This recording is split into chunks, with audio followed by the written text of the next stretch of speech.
Yo, what is up, guys? A crazy good day actually in the market, which is always nice. We finally have a trade to review. It's been what's that? 2 days, 3 days that we haven't taken a trade. So very happy to get back on with placing orders, but we did our job, which is waiting for actual setups, actual quality setups that I'm really confident in, that I'm willing to actually take and let them play out because again, yesterday and Monday there were setups, but because of no news on Monday, and a little bit weary, and yesterday the price action just wasn't very good in my opinion for me. I stayed out of the market, so we did our job and we ended up capitalizing. We ended up making around, if we go to the account, we ended up making 236 on the day, and you might be wondering how I only made 236. I traded 2 micros today. Reason for that, the reason for that, and now the account is also up to $864. So we're cruising with this account a little bit. We're doing well. We have a new practice here that I'll annotate on. But yeah, so the reason why I took 2 micros today is, like I said, this is the first trade I have of this week. Friday we had a little bit of a rough day. Just kind of we took a bad trade that we chased. Just kind of like an emotional trade. So I wanted to come into this week, and just like really focus and really be disciplined. So I wanted to take the trade, but we had a big stop loss on the trade I ended up taking. I'll show the live execution. I'll pull up that video and go over that and show the executions towards the end, like always. But yeah, so I kind of didn't like the stop loss sizing, and I just wanted to chill. And I also did intend to hold a little bit longer. I'll get into that as well. But overall, a very good day. As you guys know, we had news that came out at 8:30. I think it was CPI or PPI, all pretty much the same. But we had news come out, and that kind of is where I started formulating a bias. But when I go to the higher time frame, we had a big 4-hour bearish fair value gap in a deep discount, a deep discount of this entire range here. So this is 50% of this move down. We were in a deep discount. We were in a bearish fair value gap. So that was a higher time frame area I was looking at. I also marked out the lines with the words kind of get annoying because of the way they zoom. We also had a 4-hour here that gave me a bias. I was pretty bullish going into the day. And my bullish bias really originated from the fact that it looks like we're in a big buy model. So you'll a lot of times see these bigger time frame fair value gaps really have a good reaction, which we're seeing right now, because I do think that we're drawing to this high in a market maker model. The only reason I was a little bit worried is that this is a big area, a big fair value gap, and we kind of had a weird price action through here. Like we weren't really super clean through here. We kind of just like consolidate sideways, chop, then big expansion. But overall, I was bullish just because of the higher time frames.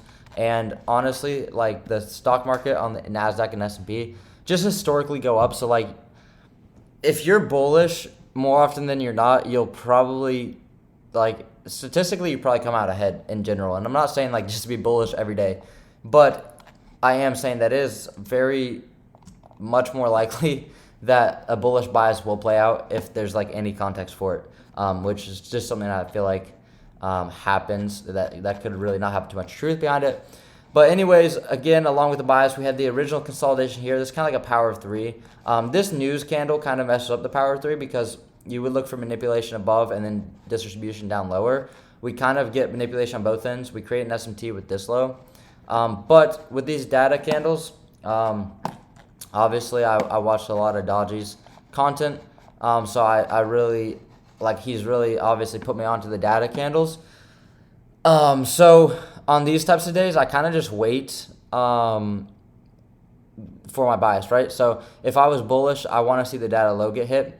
And I'll go over to, I did take a trade towards the data low, so I did take 2 trades today. The reason why I allow myself 2 trades, as you guys might know, I've been trying to take 1 trade per day. The reason why I allowed 2 trades is because I took all the trades with lower size. So I was fine with what I was risking. And since I was short bias, we had a good setup here. And I'll go over the first setup then. So we took out this high with an SMT, and all this consolidation. This is pretty close off open, or I guess 2 minutes later. I thought it was a little bit later. And if this candle would have broke, it would have been a lot cleaner. But we end up breaking on this candle. This candle, obviously, I should have hit full take profit. I don't like moving to break even.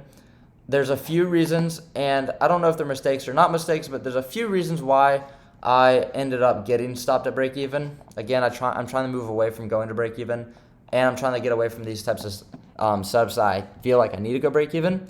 But I was fine taking this trade because, again, I've learned a lot from Dodgy's videos, and a lot of the data highs and lows I've seen just be really good trades, like very, very consistently.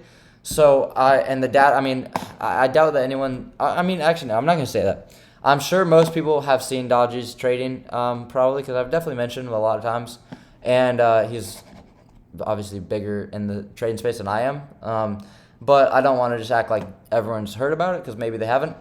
Like on 830 right here, this data low and this data high, because like an abnormal wick, I don't have any concrete reason why they're a good draw on liquidity. Like I don't have like a great reason for you. But if you look for these 830 specifically, the 830 data wicks, you'll so often see a setup target these, and it just works very well. Again, I don't really have like a concrete reason why it works. It's just kind of something that I've got shown and then I started looking for. So if you didn't know that, like, that's what I'm talking about when I say data low. It's just a wick off of a news candle, which is 830 high impact news. We have a big wick, so that's like a clear area that you can look for. So this inversed here, and a lot of times with inverse fair value gaps, I don't like to take them if they hit the swing low, especially like when it's like this, because this, if it closed here, I would be confident, okay, we're going to get some type of reaction. We're probably going to be able to get a decent move here. And I just don't like when we already sweep the low, because it could just be, you could be buying or selling where we could just reverse. So I kind of had a decent risk on this trade. And I went break even at this swing low here. Hindsight obviously is 2020, and if I would have just held my stop loss, we would have came lower and lower and lower, and we would have hit full take profit, and this would have been day done here. But I went to break even and got stopped. So it is what it is. I'll pull up the live execution for that at the end as well. Looking back at that trade, probably if I'm gonna take the trade, I probably need to just not go to break even like that. I don't know. I feel like I'm kind of cherry picking reasons that the break even was like, okay, so I was bullish on the day, right? So this is a bearish setup that I was willing to take because I know that the data lows is a great draw on liquidity. So I lowered my size and I protected myself, because honestly, live time when we're running down like this, we really should just keep going and at least get to this low where I could take one contract off maybe, or just hold all to here. So since it was against my bias, that's one reason why I was a little bit more eager to go to break even. And also the entry was my favorite because we already hit the low. So I wanted to just see a quick move, and obviously we got a pretty effective price run. When you look at these on the lower time frame, it really worked well. The only thing that was weird was just these equal highs, which became a target later, and I'll go over that too. But we really hold price pretty well. We come up in this imbalance here, we hold, we reject lower, we hold the 15 second. Like the 15 second was clean today. This order block held, like everything really held well on the lower time frames. So that was that trade there, and it worked out beautifully. So if you got that trade, it worked out amazing. But I was still bullish on the day. So we had this imbalance here. I was waiting for maybe something to happen here. I was glad that it didn't, because I wasn't super stoked on it. And then it broke down lower. We re-swept this low, which is always, again, I think I mentioned that on Monday because we had a similar look to the Monday's price where you sweep back below the low of day. I really like that because it kind of revalidates, like, if you get the inverse, it just gives me more confidence because we're stopping out more people that are going long to then get like the real move. So we're also in this 4 hour bullish, this black line highlight that. So that was just, there's a lot of confluences. There's obviously my bias. And then on the 2 minute, we had a singular gap. Honestly, like the close wasn't my favorite ever. It's pretty strong close, but I would like to see in 1 to 2 2 minute candles, but the third one came in fine. I jumped in along right, not short. I jumped in a long right here, and let me go to full screen. So we jumped into a long right there, and my stop, this is why I took this with 2 micros. The stop was 47 points. So if I go to my risk table, I have like the risk jotted down on paper, so I can look at it, like, because I'm trying to risk 400 per trade.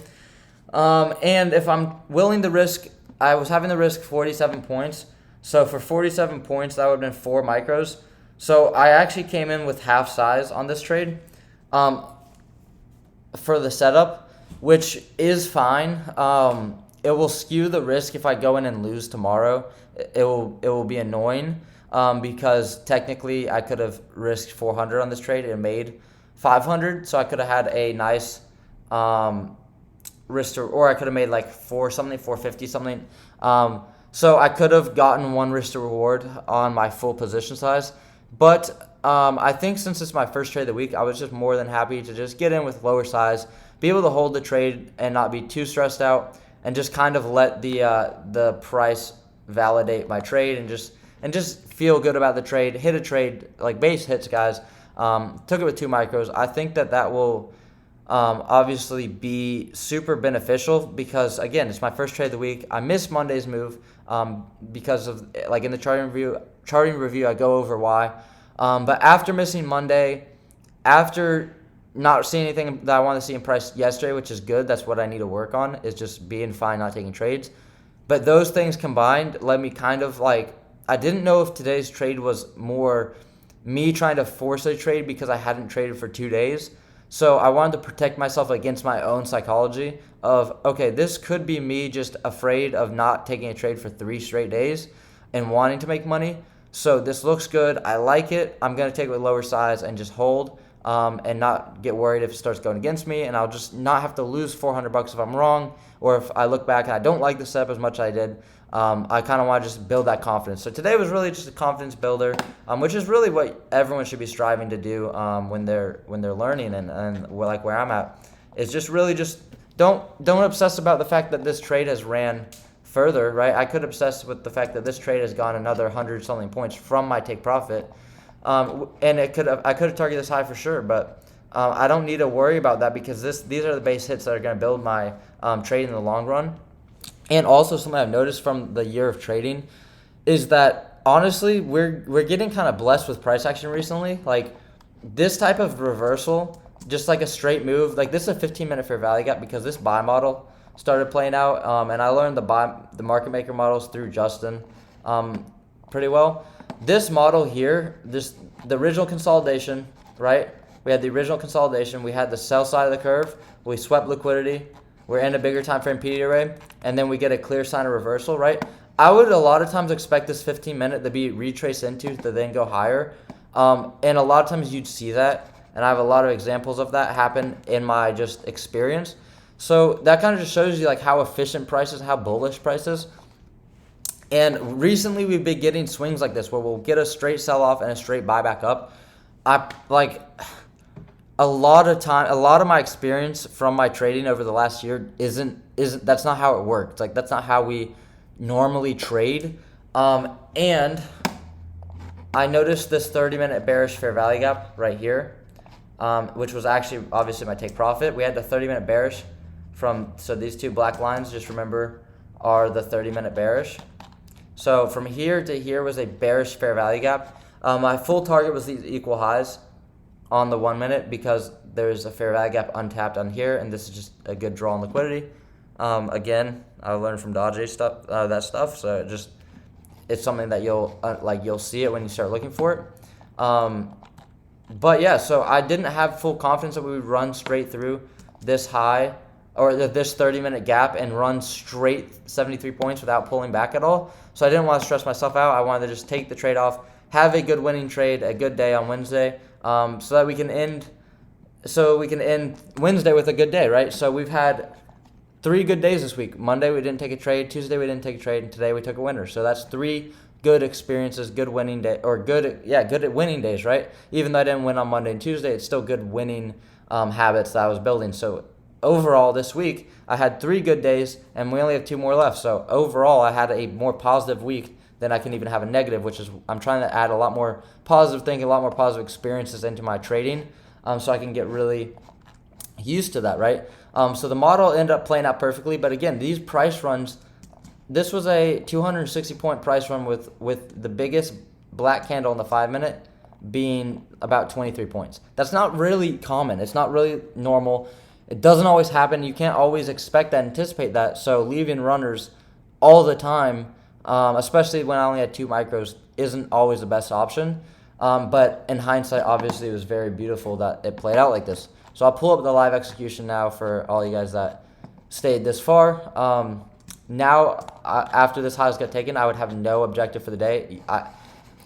This is one thing I want to drive home too that I've learned a lot from Justin is when these objectives get taken. If you're a short bias, your objective's taken here, and if you're a long bias, your objective is taken here. So the objective for the day is done. There is no need at all to trade an actual account the rest of the day.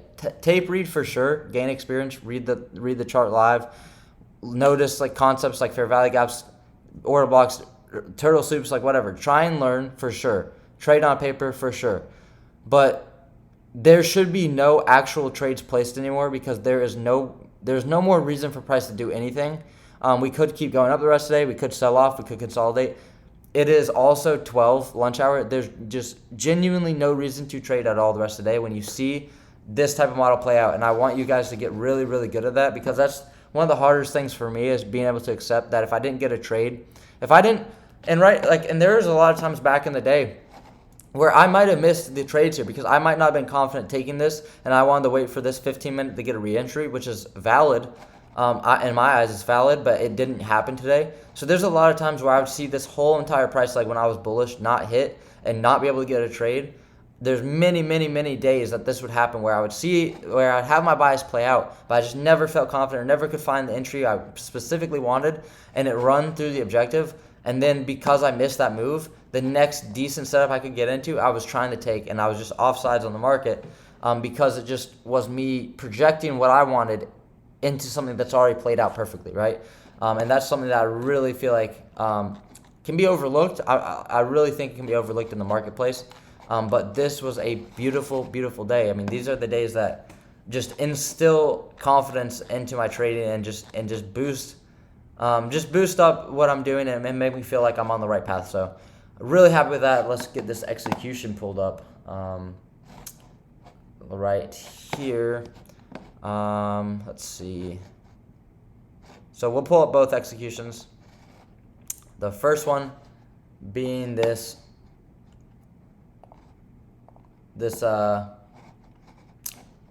first trade right here. What's it called? I don't know why I'm struggling. The first trade being the short. So we took this on the 2 micros. Let's fast forward through. We get in here. Again, it's not the best close. We kind of have some drawdown. And I think I go to break even actually earlier than I thought. I go to break even on this low. Again, the same reasons like I was saying. I wasn't bearish. I wanted to just see a quick run. I wanted to be able to get in on the run because of the draw and liquidity, being the data low. But I didn't want to really put much risk on the table. I wanted to be a little bit protected. So we put our stop in place. And we go to stop the break even there, which actually is fine. I don't really hate that with all the things I was saying. I should have just let it play out. And then we do hit this low in the reverse. So I was up about 125 there, which doesn't matter, right? It doesn't matter that I was up 125. It didn't play out the way I was hoping for, and I protected myself fine. Cool. And then we get stopped out break even. So that was that trade. Nothing too special there. And now we got the other trade of the day, the main one. So we have our live execution here. Let's see. And if you guys notice, I'm wearing a shirt today. A lot of you guys always love to leave that comment. I haven't been seeing it much anymore, but everyone loves that comment of, oh, where's your shirt? Well, I'm wearing a shirt today because it's Kylian Mbappe's first game for Madrid, as you guys know, or maybe you don't. Some of you guys that were here during the Euros know that my dad's from Spain, and I'm a Spain fan and a Real Madrid fan because my dad is from Spain, and that was his team, so it's my team. And I'm very excited for this year with Kylian Mbappe. Very, very, very excited, man. Like last year was one of Madrid's best ever seasons. Like statistically, they had like what 2 losses, and 1 in the La Liga. So if they can even improve at all from that, like, bro, if they improve from a 1-loss campaign in La Liga, it'll be a great year. So hopefully they do well, and I'm excited to see Kylian Mbappe finally playing a Madrid jersey. It's been too long. So that was a little side note of why I'm actually wearing a shirt. I'll wear a shirt every single time that Madrid play. I will wear a shirt on these videos, which we probably won't get too many of those days because they mainly play on weekends. So maybe every once in a while we'll get a nice Friday. You guys will see me in this jersey. I need to buy a new one. This is like 2 years old, but maybe when the ad revenue comes in. So if you haven't subscribed and you've made it this far, please subscribe. Please watch these videos. I'm trying to make some AdSense from these YouTube videos so I can pay for my funding, for my funded accounts, and maybe buy a Madrid jersey. So who knows? Honestly, you know what? If we hit 10,000 subscribers, bro, I'm giving away a Madrid jersey. So there you heard it first. When we hit 10K subscribers, we're giving out a Madrid jersey. So I'm in the trade. I'm a little bit stressed out about the position because we're in drawdown. As you can see, we're in drawdown, but it's nothing crazy. I'm not actually stressed because it's the 2 micros, but I didn't want to lose, and I had my stop loss lower. You see, it's about $270. I wasn't gonna let myself take that big of a loss because if we were started to run through this candle, I probably would have closed. I was live time thinking that if we inverse this fair value gap on the 1 minute, I would close the trade altogether because I really just didn't want to see price. I didn't want to see price inverse that 1 minute. So I was setting my break-even point here because that was a 30-minute fair value gap. Then I reassessed. If you notice, my take profit is I'll fast forward here because this is a long trade. So once we get through, so I was waiting for a good close above this 1 minute here. So if you notice, my take profit would have been $526 if I held the entire trade, which would have been fantastic for 2 micros. Would have been absolutely fantastic. I was wanting to see this 1 minute break to really give me confirmation this move higher. And then we get it here. So I was really happy to see this break. And I started trading on my stop. So now I'm only risking $200 on this position.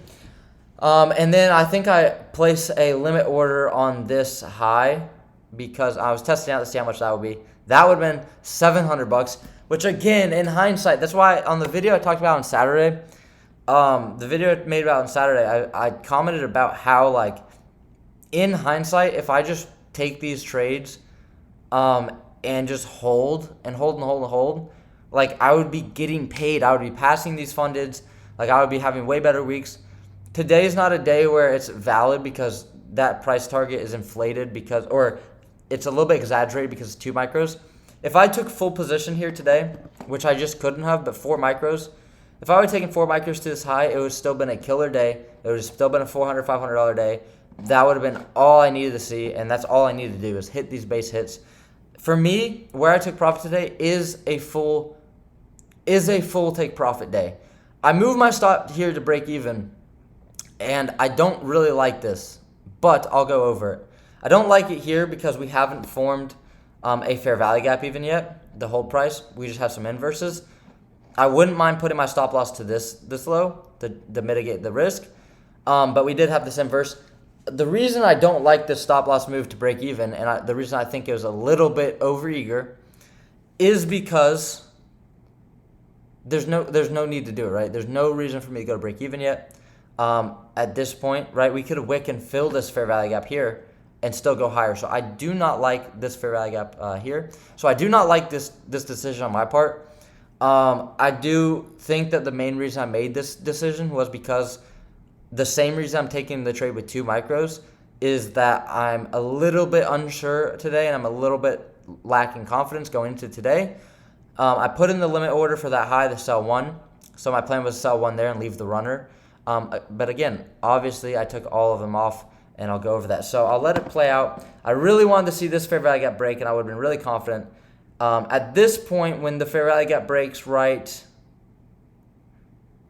here, I was very, very, like, this is when I would be more than happy to go to break even because we have a fair value gap, we have an inverse, we have an order block, and another order block, and another fair value gap, all holding price. If we run through all of that and stop me at break even, I don't want to be in the trade. So it never did that. And we were up on this trade, and then we eventually get close to my take profit, and I get a little bit scared. And I drag it down when it was really close. I drag it down I lost 5 points on this. Again, I've done that before. I don't want to sit here and like beat myself up over that, but it is kind of dumb because like it's 5 extra points I could have gotten.